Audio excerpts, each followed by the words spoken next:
प्रस्थापित व्यवस्थेच्या हिमालयाला मी धडक घेतोय. ही धडक घेतली तर माझा कपाळमोक्ष होईल, रक्तबंबाळ होईल, परंतु हिमालयाला काही होणार नाही हे मला माहीत आहे. परंतु मला हेही माहीत आहे की माझ्या रक्ताच्या थेंबाथेंबातून सैनिक निर्माण होतील आणि ते सर्व सैनिक मिळून हा हिमालय उद्ध्वस्त केल्याशिवाय राहणार नाही, असं डॉक्टर बाबासाहेब आंबेडकरांनी मुंबईच्या जाहीर सभेमध्ये सांगितलं होतं.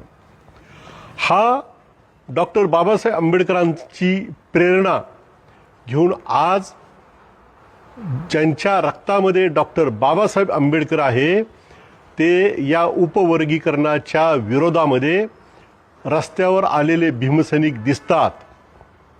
ही एक बाजू आहे.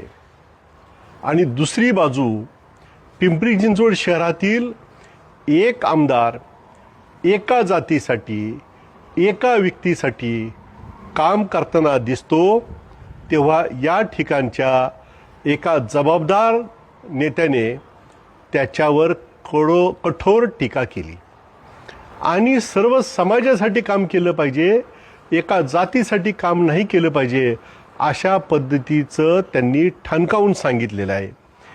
तीच व्यक्ती आता मातंग समाजाला वाढीव आरक्षण मिळावं म्हणून उपवर्गीकरणाचा मुद्दा घेऊन संपूर्ण अनुसूचित जातीच्या 59 जातीमध्ये बुद्धभेद करण्याचा प्रयत्न करताना दिसत आहे.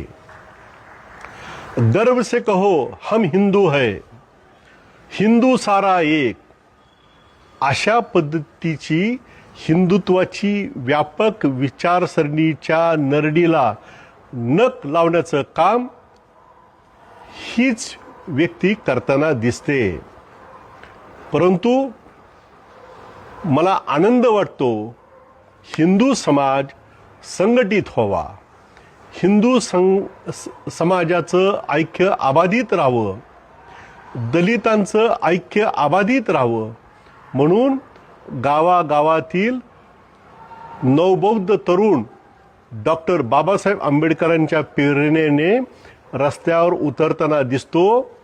तेव्हा हीच हिंदू धर्माच्या ऐक्यासाठी नवबौद्ध तरुण रस्त्यावर दिसतो, त्यालाच म्हणतात धार्मिक सहिष्णुता. डॉक्टर बाबासाहेब आंबेडकरांनी म्हटलं होतं, मी सर्वप्रथम भारतीय आहे आणि अखेरपर्यंत भारतीय राहीन.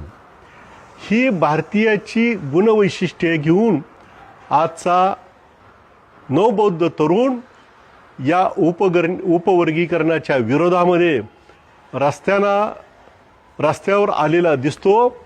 तेव्हा डॉक्टर बाबासाहेब आंबेडकरांनी मुंबईच्या जाहीर सभेमध्ये जो विश्वास व्यक्त केला होता तो विश्वास सार्थ ठरला असं मनापासून वाटतं.